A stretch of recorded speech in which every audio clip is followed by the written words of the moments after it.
अहो ज्याला त्याला पाहिजे तर ती फक्त तुतारी, शरद पवारांची तुतारी। अर्थातच त्यांनी अलीकडच्या काळात शरद पवार यांच्या गाठी भेटी वाढवलेल्या आहेत। या गाठी भेटीची मोठी चर्चाही होत आलेली आहे। मित्रहो नमस्कार। अजित पवार यांच्या मागच्या अडचणी आणि कटकटी काही कमी व्हायला तयार नाहीत। अहो कमी कसल्या होत आहेत, उलट विधानसभा निवडणूक जशी जशी जवळ येते ना तसं तसं त्यांना सोडून जाणाऱ्यांच्या संख्येत भर पडताना दिसत आहे। अहो निवडणुकीच्या तोंडावर हे सगळं घडत असल्यामुळं अजित दादा रोज नव्या पेचात अडकत आहेत। एक रोज नवी डोकेदुखी त्यांच्या समोर येत आहे।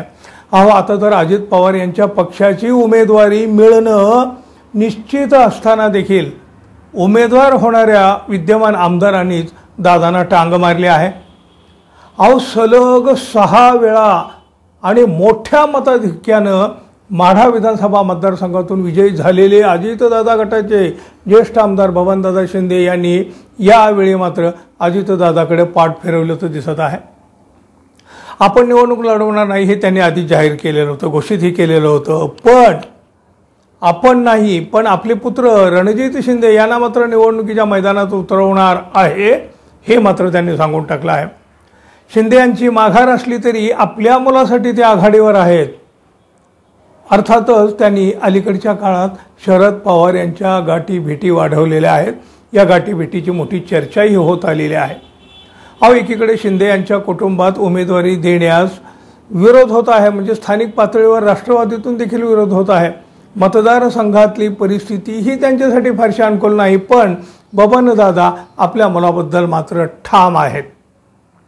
शरद पवार यांच्याकडे त्यांनी मुलांसाठी तुतारी मागितली आहे, पण तुतारी नाही मिळाली तरी आपण मुलाला अपक्ष उमेदवार म्हणून मैदानात उतरवणारच आहोत अशी भूमिका बबनदादा शिंदे यांनी जाहीर केली आहे।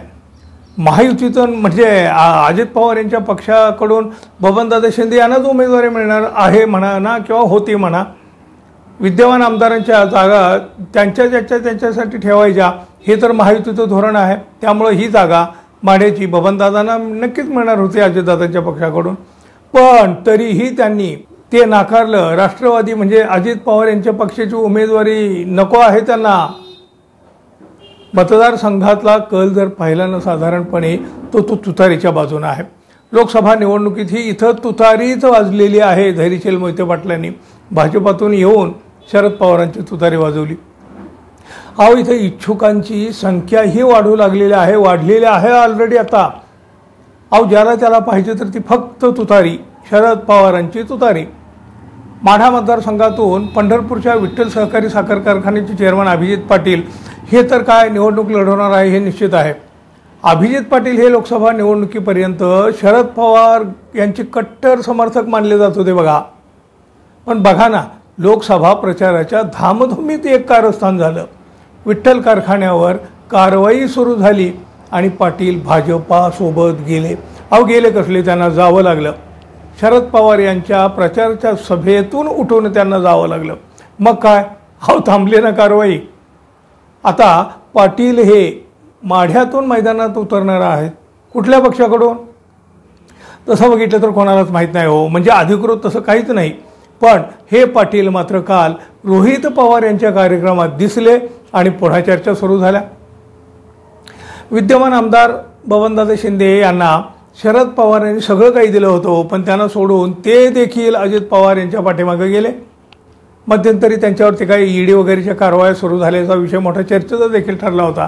पण आता हेच आमदार बबनदादा शिंदे यांनी महायुतीला अर्थातच अजित पवारांना सोडण्याचा निर्णय घेतला आहे। अहो एक आमदार जातोय एवढाच नाही तर आता अजित पवार हे दुहेरी पेचात अडकत आहेत। अहो माढ्याचे विद्यमान आमदार अजित पवार यांच्या पक्षाचे असल्यामुळं ही जागा तर त्यांच्यासाठी सुटणारच होती।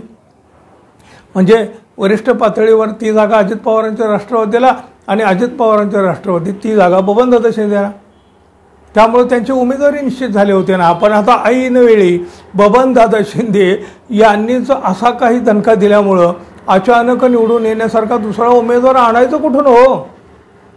आमदार शिंदे यांचे दुसरे बंधू आणि करमाळ्याचे विद्यमान आमदार जे आहेत संजय मामा शिंदे, अहो त्यांनी तर यापूर्वीच आपण मागच्याप्रमाणेच यंदाही ही निवडणूक अपक्ष लढवणार असल्याची भूमिका स्पष्ट केलेली आहे।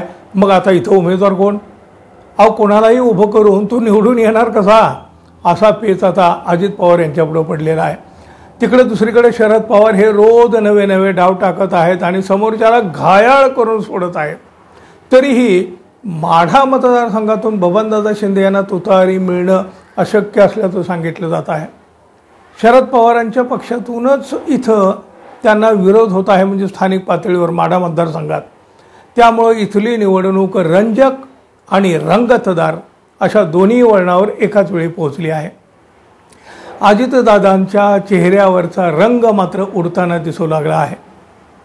आणखी किती आमदार अजितदादांना रामराम ठोकतील हो? किती आमदार अजितदादांच्या चेहऱ्यावरचा रंग उडवतील? अर्थात ही येत्या काही दिवसात दिसेलच। तोपर्यंत आपण आपल्या चॅनलला सबस्क्राईब करूया। अजून आपण आपल्या चॅनलवर नवीन असाल किंवा अद्याप आपण चॅनलला सबस्क्राईब केलंच नसेल तर कृपया सबस्क्राईब करावं ही अपेक्षा आहे। धन्यवाद। पुन्हा भेटू। तोपर्यंत नमस्कार।